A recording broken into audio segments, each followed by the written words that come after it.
Hello everybody! So I couldn't be there in person, but Bobby asked if I would make a video and show you guys a few things about what I use for ceremonies, explain about microphones and volume control and all that good stuff. So basically what you see here on the table is my ceremony system. My console, powered speaker, and in this bag is a power conditioner, all the cables I need and all that good stuff. So literally all I'm taking is these three pieces and a microphone stand or a speaker stand. I'll show you what's inside these in just a second. Alright, so here's everything assembled, kind of. I didn't do a lot of wire management here because I wanted you guys to see all the different components. But essentially under the table is my power supply. One of the main things that I was having trouble with at venues, especially outdoor venues, is clean power. A lot of places would go the cheap way out and do things the inexpensive way, and I would never get a really good power signal outside.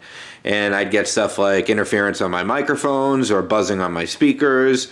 So basically what I did is I bought this rack bag. I think it's 4 rack space, and it's a pretty shallow bag, as you can see, not very big. It's basically a wooden structure inside with the nylon casing around it. So this serves two purposes for me. Number one, obviously, it's my clean power. I've got a monster power conditioner in there that has clean filtering power built in. It's got 8 outlets on the back, 2 on the front. So more than I would ever need for a ceremony.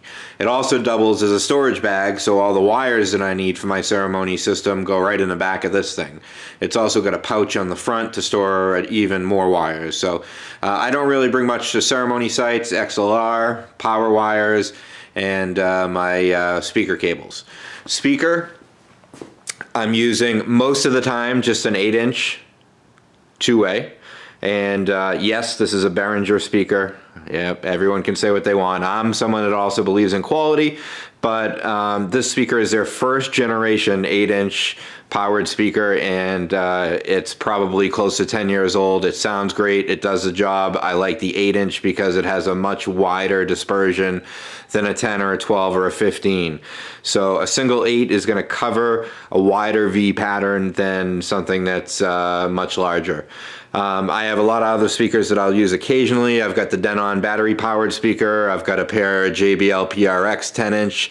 Then my main speakers, the EV that I use for the receptions.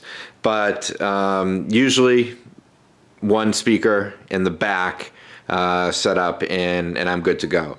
As far as my system itself, very small, self-contained. I didn't bother to set up my laptop here, but it's pretty much just a Denon 6000 with the new Audix dual mic receiver mounted underneath it. So it's very self-contained. I don't have to set up really anything. There's like 5 wires that I need, actually less. My laptop power supply and USB is permanently in the case. On the side of the case, I've got PowerCon, I've got my left and right audio, and I've even got a booth if I ever needed to use this as a main system. Typically I just run one speaker for the ceremony, so if the videographer says, hey, you got an output for me, I'll just give them the other one that I'm not using for their digital recorder. The mics and the antennas are permanently in the case as well, so we drilled those right into the back of the case, the laptop tray. That way everything is self-contained. So literally I throw this on the table, I put the 2 antennas in, take out my mics, the 2 connections on the side, my laptop wire is already there, and I'm pretty much done. I just plug in a few things under the table. Under the table, I'm just hooking up power, and then I've got my Siamese cable that goes up to my speaker. So this is just a 10-foot XLR and IEC dual cable. I just think the dual Siamese cables look a little bit neater. And then usually I'll Velcro it, but I just twisted it around here because I'm sure you guys can get the picture. But that's it for that. So everything stores inside the bag underneath. So literally I'm just walking in with the briefcase, which is my controller, the speaker stand, and the bag. And that's it, all I need to do a ceremony. Literally it takes about 5 minutes to set up. And the new Audix system. I had you guys ask me about that. I know Bob was definitely interested in it. So far I've only used it a couple times, way better than what I used before. So previously I used Shure PGX. Not the best microphones out there, certainly not the biggest pieces of crap either, kind of a middle of the road. I got the Audix because a couple of reasons. Number one, outdoor ceremonies especially, I was getting issues with interference. So the PGX systems that I had, fixed antennas, yeah, they had I think 19 adjustable channels or 20 adjustable channels. They were within the 500 megahertz range. I had, you know, the lab, I had the handheld, all that stuff, and they're great beginner systems, but it got to a point that I was more worried about where I was going to be placed with my equipment and if the mics were going to reach and have issues. So I wanted to invest in something that was a little bit better. I am a Sennheiser guy, so my main rack has Sennheiser G3s in them.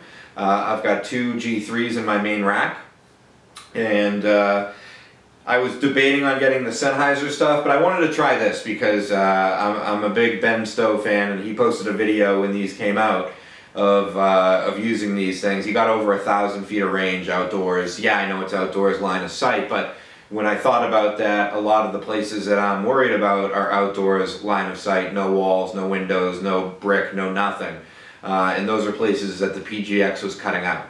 So one of the things I realized was when I'm doing ceremonies and there's 150, 200 bodies in between me and, you know, the JP or whoever is doing readings, the bodies were absorbing a lot of that signal, and it wasn't really clear, and I was getting a lot of points where it was spotty and cutting in and out, and so I got the Audix because Ben said it was a really good system, and so far I am really impressed with it. Build quality is great. These are solid metal construction, just like the Sennheiser stuff. The body pack, I think, actually weighs more than the metal Sennheiser body packs. Very easy to use, simple one-touch buttons. On the handheld, it's just basically on and off, and it'll mute too. You can set it to do different things. There's a little display on the front of the handheld. There's a display on the front of the belt pack. And it shows just, you know, the normal stuff that you'd be looking for. Battery strength, frequency, all that good stuff. Setting it up is actually easier to scan for a frequency than it is on the Sennheisers. Those of you that have heard me talk about using wireless mics, I'm a big fan. Always scan for a frequency. Always, no matter where you are. Even if you've been to the same place a couple times and you're like, oh, I was just here last night, scan again, because you don't know what's going to be interfering that was reintroduced into that atmosphere that wasn't there previously. So on these, you literally just hold down a button for about 3 seconds and it automatically searches and tells you the best frequency. When you're doing mics and frequencies, just real quick, you always want to start with whatever mic. So let's say you have 2 mics. I'm going to find a frequency with everything off. My body pack's off, my handheld's off. I'm going to scan on channel 1. I find that frequency that's good. Now I'm going to sync my first mic to that. I'm going to leave this mic on. Alright, you're going to leave the first mic on so it has a solid connection to receiver 1. Then you're going to search for a frequency on receiver 2. After you do that, you're going to sync your second transmitter, whatever it is, second handheld, body pack, whatever. But it's important that you leave the first one on because you don't want them to overlap a little bit. While it might not find the exact same frequency, overlapping identical frequencies, it is possible for it to create a little bit of extra noise and give you an artificial frequency that the number 2 would think is okay, but it's really not as clear as you want it to be. So always leave number 1 on when you're going for number 2, then sync number 2, try them both, and you should be good to go. Then you can shut them off. Another thing a lot of guys don't do is, you know, we all set up in our main system and then we go out and do the ceremony. So you've got your main system inside, you've got your wireless mics, maybe you leave them on. Never do that, alright? So during the ceremony, you want as little chance as possible to introduce RF noise. So anything inside, if you're doing wireless speakers, you're doing handheld microphones, make sure anything inside that's RF is powered off until after the ceremony. After the ceremony, go ahead and turn them back on. That way you have the smallest chance of interference to come out during the ceremony when it matters the most. But the Audix system is really impressive so far. I did a wedding and you know, I always set up in the back during the ceremonies because my take on it is I don't want to be in the photos. I don't want a speaker in the photos, any equipment whatsoever. A lot of photographers like to do a nice wide angle during the ceremony, so let them do that and not interfere. I know some people say, oh, you got to be in the front or else it sounds weird and there's an echo, and I've never had an issue being in the back, and I've never had anyone say anything.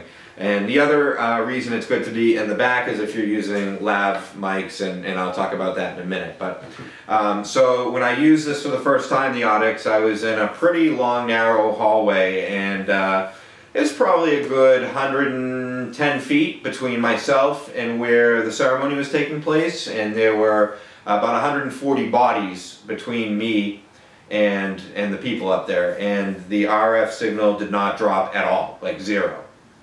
Typically I would have expected it to drop a couple dB, but I was very surprised that it didn't drop. So I don't know if it's because they come with the half-wave antennas, whereas most systems only come quarter wave.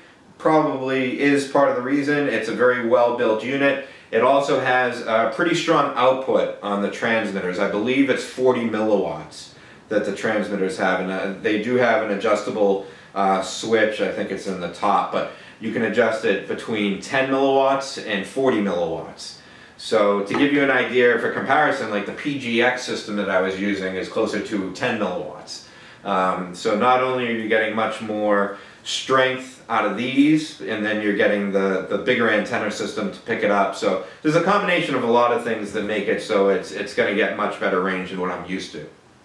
Also, so I don't forget, those of you that are doing something similar to this and you're drilling your antennas into the back of a console or whatever, and you're getting the BNCs that you're putting there for the connectors, you have to remember a couple of things. Number one, the cables that you use to go from your mic to wherever you're mounting them externally, they have to be 50 ohm cables, unless it's a really weird mic. But on Amazon, if you go on Amazon or eBay, you'll find 75 ohm, you'll find all kinds of stuff, because the BNC connectors originally were made for like carrying video signal. So there's a lot of different stuff out there that's video related. So for antenna transmission, you want to make sure they're 50 ohm cables. The other thing you want to make sure is that you have half-wave antennas. If you're using a Shure system with the removable antennas, if you're using a Sennheiser, anything, Audio-Technica, you want to make sure that you have half-wave antennas, which is the longer antennas. The stuff that most of them come with, Shure actually does come, a lot of their systems with half-wave, but Sennheiser, almost all their stuff comes quarter-wave. The main difference is if you're using a quarter-wave antenna and you mount it anywhere else, it's not going to work right. Quarter-wave antennas have to be grounded in the exact same plane as the receiver. So what that means is, literally, if you have the Sennheiser rack mount and it's got the little cutouts in the front, the circles, if you're using that, you're fine, because the antenna is fixed to the same housing as the receiver.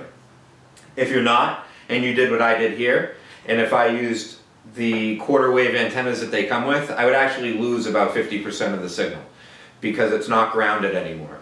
The quarter-wave antennas need the receiver to ground themselves, all right? That's why they have to be grounded in the same piece of metal.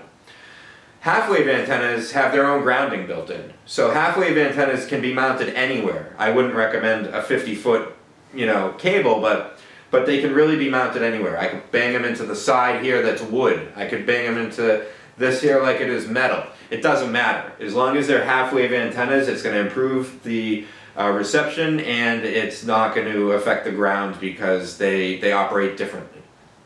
And last, with antennas, make sure they're the right frequency range. Like on these, it says, if I take this off and look at it close enough, this here says 522 to 586, which is a huge range. Another reason that this Audix system is pretty cool. Much larger tunable frequency than the Sennheiser G3s. But you want to make sure they're right. So the difference is actually the antenna that's inside this. This thing actually doesn't mean anything, but there's a piece of wire that runs within this, and there's things like the thickness of the wire and the length of the wire that are what make it so it receives a signal. It's all about wavelength and that kind of stuff. So you want to make sure they're the right frequency, otherwise it's pointless to use them and they're not going to work right. If you have a Sennheiser system with quarter-wave antennas, you can buy Shure half-wave antennas, and Ben Stowe can let you know the crossover points at which system is compatible with which antennas. So I'm running Sennheiser mics in my main rack, and I've got Shure antennas that are mounted similar to this. I've got 2 on the side of my main rack and 2 in the front. Alright, so let's talk about microphones. For ceremonies, lav mics. Alright, a lot of us have them. There's a whole bunch of different ones out there. Obviously the wireless systems come by a whole bunch of different manufacturers. And there's different style lavs. You can buy lavs from all kinds of different companies that are compatible with all these different transmitters. So the main difference is you've got omnidirectional and cardioid. Alright, so omnidirectional is exactly what it sounds like. It'll pick up really anything around it. So it definitely has an advantage when you're doing certain things. Like if you're ever capturing video and you're not reproducing through speakers, you'd probably want to go Omni because you're going to get the most of everything. So one of the things is I always carry both. I have both style lavs that I always have. Because there's different applications, right? We all have different spaces that we know, some spaces that we've never been to before. And we want to make sure that we have decent sound for the ceremony. It's the most important part. It's why people are there. So if you're set up in the back, and let's say you've got a good 75 feet between the speaker and the JP or whoever's speaking, and you're outdoors. Let's say you're outdoors. There's no walls for anything to bounce off of. So an Omni is going to actually be pretty decent because you don't have to worry about feedback in that situation. The only thing you do have to think about in that situation with an Omni is it going to be really windy? Because if it is, the Omni is going to pick up all the wind. The card mic is much more directional, right? So much like when you're holding a handheld, so the element on my Audix is very much like a Shure SM58 head. Almost the exact same sound. Very warm, and you can hold it, you know, a good foot away and you'll still get really crystal clear sound. So that's kind of like the cardioid, alright? The omnidirectional is much more sensitive. It's going to pick up everything, so if you wanted to make sure you can pick up the bride and groom doing their vows while only the JP is wearing it, obviously that's the mic that you want to use as an Omni. You just got to be real careful for feedback. The cardioid is going to be much better for picking up the JP in a very windy situation outside, or a room that's very echoey, or a small enclosed space that, you know, you've got to set up over to the side and the JP might be 15 feet right next to you, you know, and you're just kind of over in the corner. So it's really hit or miss as far as what you're going to use, and it's trial and error, and it's getting to know the different spaces and the dynamics of the microphone, right? So there's no secret to making one sound better than the other. Yes, you can play with your EQs. Yes, you can, you know, kill the bass if you're getting some bass feedback, but oftentimes it's not bass that's feeding back from an omnidirectional. It's usually somewhere in the mid-range that is. So it's just a matter of knowing the equipment. Personally, cardioid is what I would recommend for almost all ceremony applications. And you can look up and see what yours is. Usually there's model numbers stamped on the mic heads. You know, there's one stamped right on here, and you can go back and look it up and see what it is. If it says dynamic, some mic manufacturers and some inexpensive replacement mics, they'll use other words. If it doesn't say omnidirectional, then it's the cardioid option. Some people call it dynamic, some people call it something else, but they're all the same. Alright, I came inside because it's absolutely freezing in my garage, so I wanted to get into the heat. So now brought to you by my little home office. So I want to talk about microphones and how we set microphones and the things that we need to worry about while we're using microphones. We already talked about frequency, how super important it is to set frequencies and scan before every event. Scan, scan, scan. As far as setting up your microphone, microphones either have a lot of settings that you can set or no settings that you can set. What I mean by that is, I gave an example earlier that I was using PGX Shure for my ceremony. There's nothing that you can set. If you unscrew the mic head, there's one switch that goes from 0 dB to -10 dB, and that's it. There's no volume controls, there's no adjustments, not even a squelch, nothing. You just plug it in and it works. And that's okay, but most of us need more control. There's a ton of people that are all about having another mixer that they use, that they plug their controller into. Everyone has their own way of doing things. I personally don't do it because I don't have a need to do it, right? So my main system is Sennheiser mics into my Denon 7000. My Denon 7000 goes into my drive rack. My drive rack goes into my EV tops and my Yorkville sub. And everything is set in a way that I don't need to worry about an external mixer. It all sounds good. The gain structure is correct. That's the biggest thing, making sure your gain structure is correct. So with microphones, the gain structure is actually pretty simple. It goes from your transmitter, so your handheld or your lav. That's the first source, that's the first point of audio. Then it goes to your receiver. Your receiver is going to throw that into your mixer, alright? So let's just talk about those few things. You want to make sure you're not giving it too heavy of a signal. Just like music, just like anything, just like old style amplifiers, you see the clip light, just like cassette players back in the day, you're recording a reel-to-reel or whatever you used, and you got the red lights at +4, +5, +6 at extreme situations. You don't want that to happen. Nowadays everything is looked at more in a digital way, right? Especially with our controllers, they're mostly digital. The mic inputs are analog, of course, so you want to watch certain things. So for your handheld, if your receiver has no lights or indicators, then this is going to be very difficult for you. So if you have a mic that is like that, I would probably recommend investing in something that has features that you can change and adjust and customize, because it's going to sound better. It might make the difference of you having to lug an external mixer and plug it into an external mixer. Most people with PGXs have to use little Yamaha boards or whatever they're using because they have no other way to control the sound. The controllers run hot. It's the way it is. I use Denon, my friends use Pioneer, whatever. They all sound like garbage because of how they program the mic inputs. But that's where you can change things. So getting back on track. So the basic way to do it is speak into the transmitter, right? If you're using a handheld, use it like you're going to use it at an event. Same volume. If you're a shouter on the microphone, shout. Give it some volume, push it. And look at either the indicators on the handheld unit, which some of them have, or the indicators on the receiving end. And make sure you're not going to the very top with that signal, right?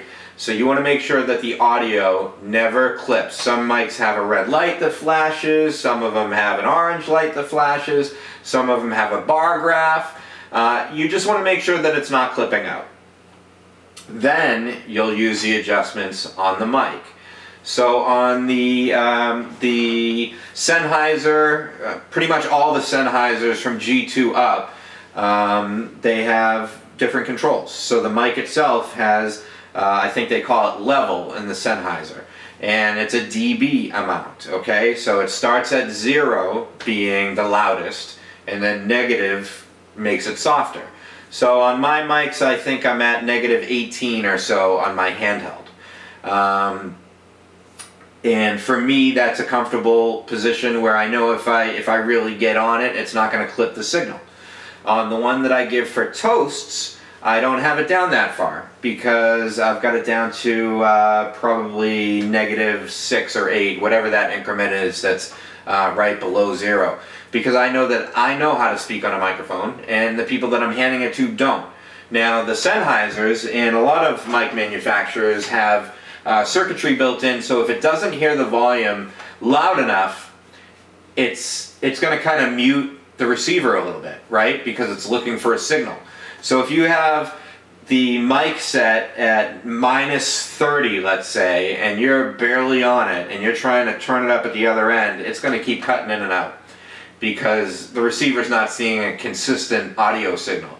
So yes, it needs to see an RF signal, but it also needs to see an audio signal. Try it, and you'll be surprised. Because I had a friend come to me and said, you know, my mic's, I'm giving it out for toast, and all of a sudden it's cutting in and out, and I don't know why, and I use it for introductions, and it's perfect. It's, yeah, because you're on it and you know how to do it, And the people that are giving toast, if you're looking at the meter, it's not even registering. So that's why I have mine set differently. I have mine set softer, and the toast one set a little bit louder.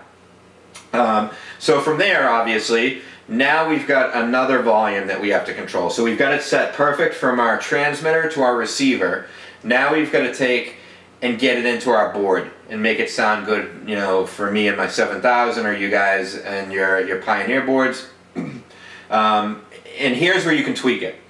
So again, Sennheiser, sure, I know has it. They all have it, except for the PGX. If the really inexpensive entry-level mics do not have adjustable volume from the receiver to your board.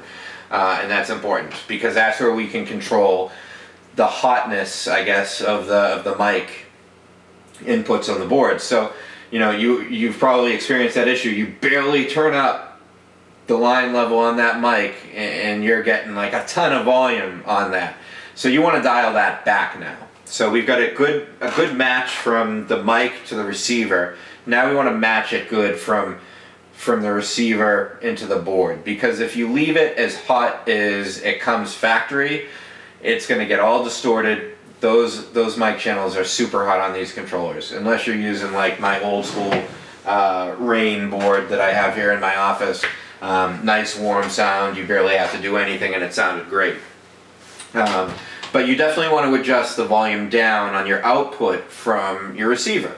So on my receiver, I can't remember the exact amount, but I want to say it's down like probably minus 24-ish, and that's a nice warm tone.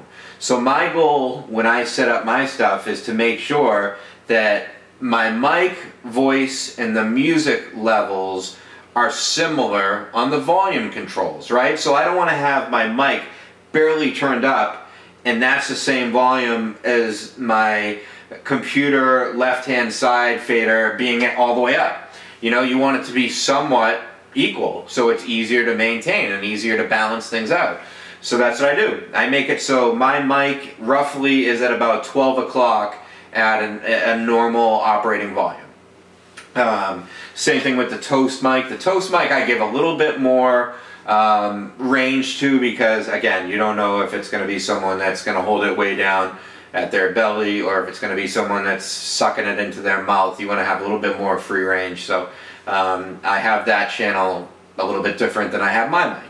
But it works for me, and it's just a matter of trial and error. So you want to make sure that you're not feeding too much signal from the receiver into the mic channel on the board. It's also bad for the board. Eventually, if you're giving it too hot of a signal, the channel's just going to burn out.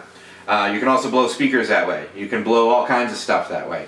Very easy to blow a speaker or crossover or something like that with distortion. Very hard to blow something with a nice clean signal. So if you gave something, if you gave a 500 watt speaker, 6 or 7, 800 watts of clean, crisp power, you're not going to blow that speaker. If you give a 400 watt speaker 200 watts of distorted power, you're going to blow it. So it's really interesting how sound works. So you want to make sure that you're not overloading anything. Nothing on your mixer, nothing on your controller should ever be red.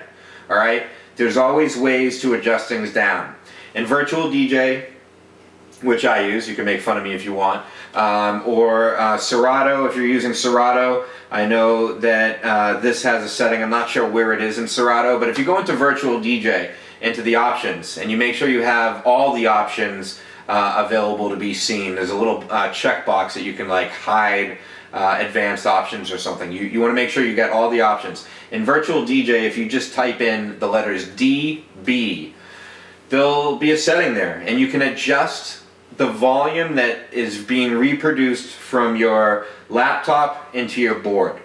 So the way Virtual DJ comes set, you would get spikes in the red, and I'm not a fan of that, just because I know how digital music is recorded already. It's already not the best quality, and now we're introducing some distortion by it being in the red. So I told all my laptops to take it down. I think I did minus 6 dB on all my laptops. So now the highest that I'm playing the music, my channels are getting into the orange.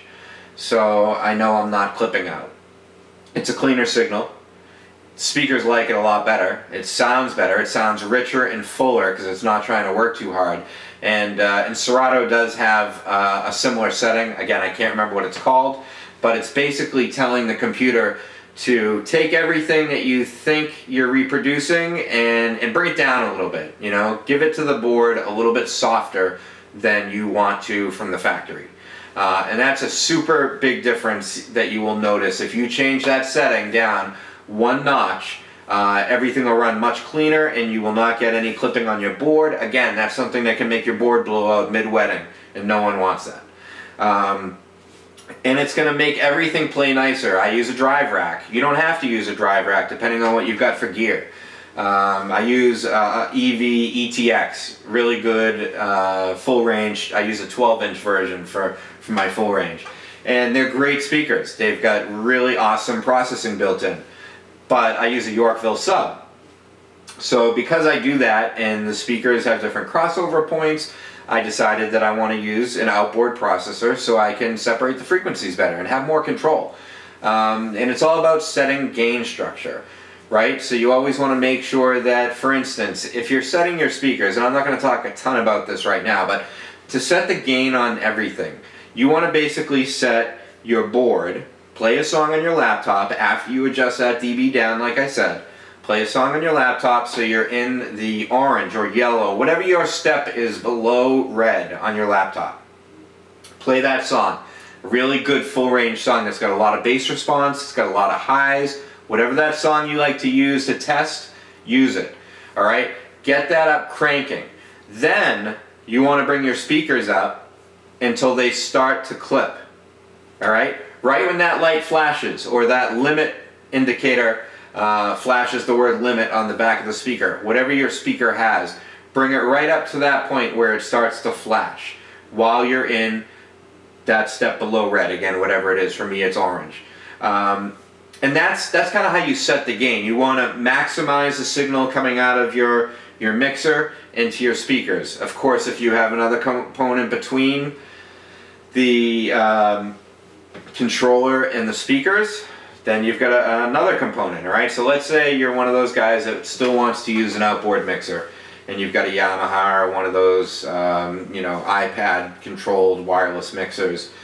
So you want to do the same thing, except you want to get your board, your controller, same thing, in the orange or yellow, and then you want to go over to your secondary mixer. You got to make sure you're not going to overload those channels. So you want to make sure, again, on that mixer, you're not going past your orange or yellow.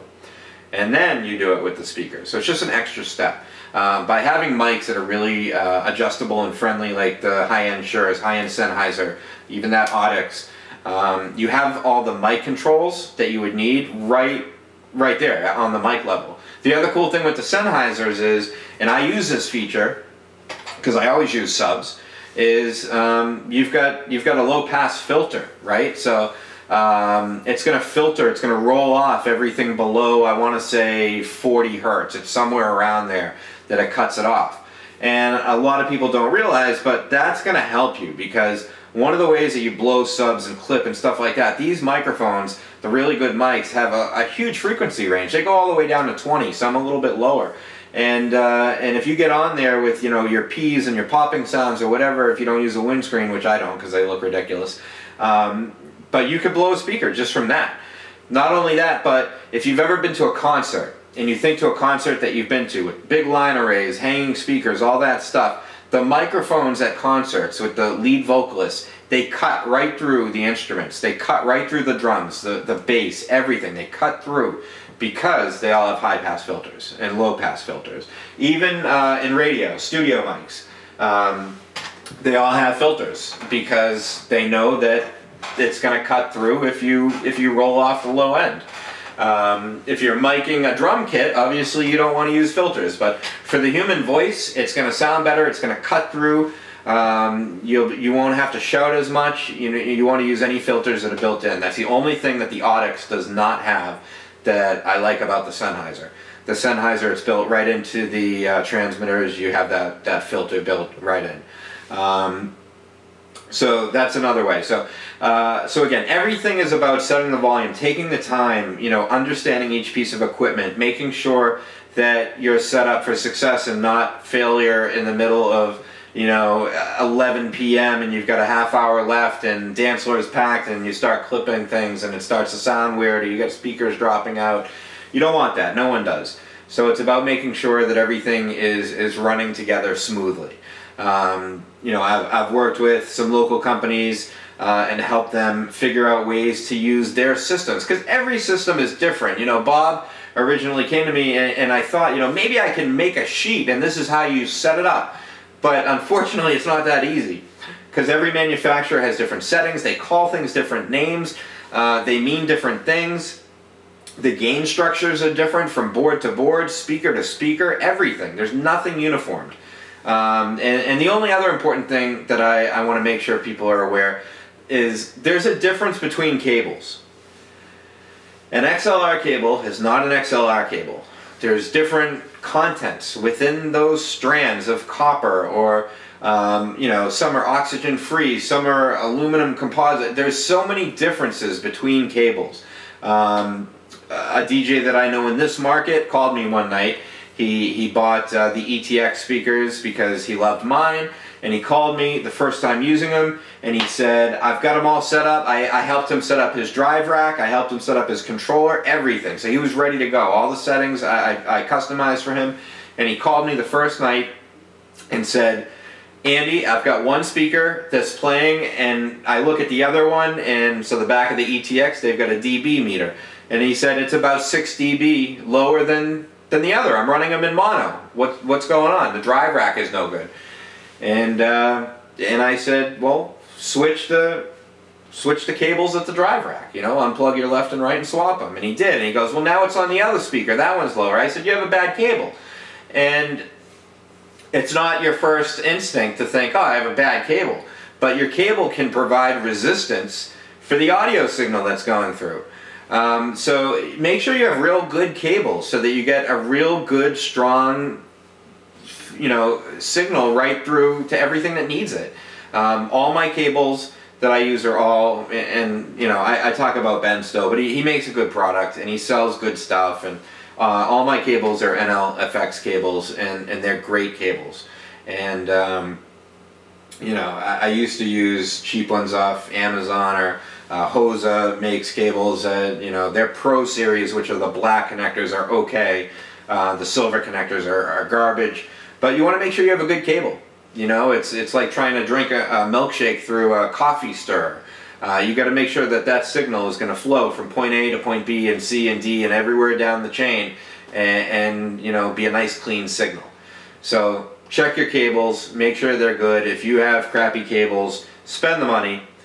Ben Stowe, you might pay an extra $5 per cable than getting something cheap on Amazon of a well-known brand, but it makes a difference. It really does.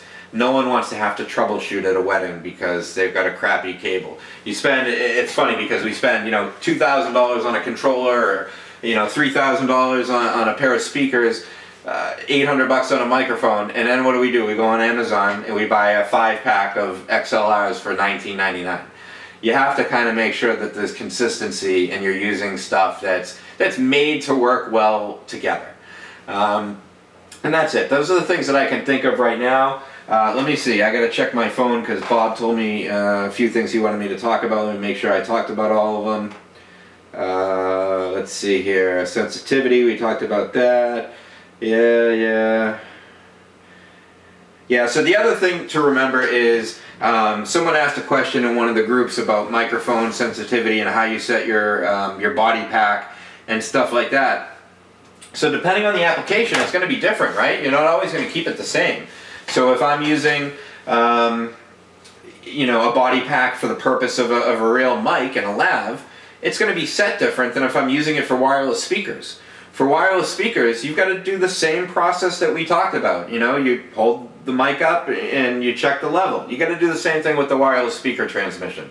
Hook up your source, hooked up to your transmitter, play the source at the volume that you're going to be rocking at the peak of the party when you need that thing to be reliable. and then you want to look at it. Is the input too hot? There's going to be right on the Sennheiser stuff. If you guys use Sennheiser G3s, right on the body pack. On the transmitter and receiver, you've got the bar graph. And look at it on the transmitter. That's point number one. Look at it. Make sure it is not always staying at the top. It can occasionally touch the top, but it should be a little ways down, 2 or 3 bars down, to get a good signal. And then you're going to go over to your receiver and do the same thing. Look at your receiver at that point in time and make sure that's not pinged all the way to the top. Otherwise, you're going to give a dirty signal into that speaker that you're about to plug it into. So you want it to be nice and clean all the way around. Other thing is, if you're using it for wireless speakers, make sure that that feature that I just talked about at the low frequency cut, make sure you disable that, obviously, or else you're not going to get any bass to that speaker that you're using. And that's it. So if you're using an omnidirectional versus, you know, you might have a little bit of a difference in volume, but overall you wouldn't really need to make a change. Like, I'll take my different lav elements and I'll use them interchangeably with my Sennheiser body pack, and I won't go in and adjust everything because they're both made by Sennheiser. They're very, very similar as far as the sound they reproduce and how they work. So, but only if you're changing the purpose of them from wireless speakers to lavs, then you need to play with it a little bit and make sure it's optimized. Now, another question. I had someone else ask me, and this just popped in my head. Why don't I just set the volume of my transmitter really low so I don't have to worry about it? I can give it a really hot signal and I don't have to worry about how loud that person is, and I'll just crank it up on the receiver end, right? So here's what happens, right? If you ever have been in a situation where you've picked up RF interference, it will scare the crap out of you if you don't have your mics set right. Even if you do have your mics set right, it's going to scare the crap out of you. It will produce a full volume signal, audio signal, into your board from the receiver. If you lose RF and pick up noise, you will get full volume. So if you have that receiver set at 0, and you were controlling it by having the handheld turned down, let's say, and that's where your control point was, you're going to have a full signal from that receiver into your board, and it's going to blow out your speakers. So you do have to match it. There are reasons why. It's also signal noise ratio, all that stuff. You want to make sure you don't get a lot of hiss or hum or buzz. That's all stuff that you get when you have things set up incorrectly. And everyone should also be using some sort of power cleaner, conditioner, whatever. I think Bob said he uses like a computer UPC. Fine. I use another power strip under my cable. I actually have 2 in my main system. I've got a Furman unit under the table, and then inside my console, because my full console is the same built as my Ceremonies system, in which it's all self-contained. It's just a couple wire hookup and I'm done. In that, I've got a server grade trip light unit, and it's really cool. It's made for you know, sensitive electronic environments, and it cleans the power. It's got a circuit breaker built in, and it's double-sided, right? So in my case, I have it mounted in the back, so I've got outlets on the back side and on the inside, because it's got 2 rows of outlets. So it's a pretty cool unit. Definitely recommend that, and that way you won't have any issues with your mics that are related to power, because that sucks. There's nothing you can do about that. If you don't have a power conditioner or something to clean the power, doesn't matter what you're doing, you're not going to clean that signal out. So those are my thoughts. I hope you guys have a great meeting. If you have any questions, feel free to email me or call me. My email is andrew@tsgweddings.com, and I'm happy to help anyone that I can. Thanks so much, guys.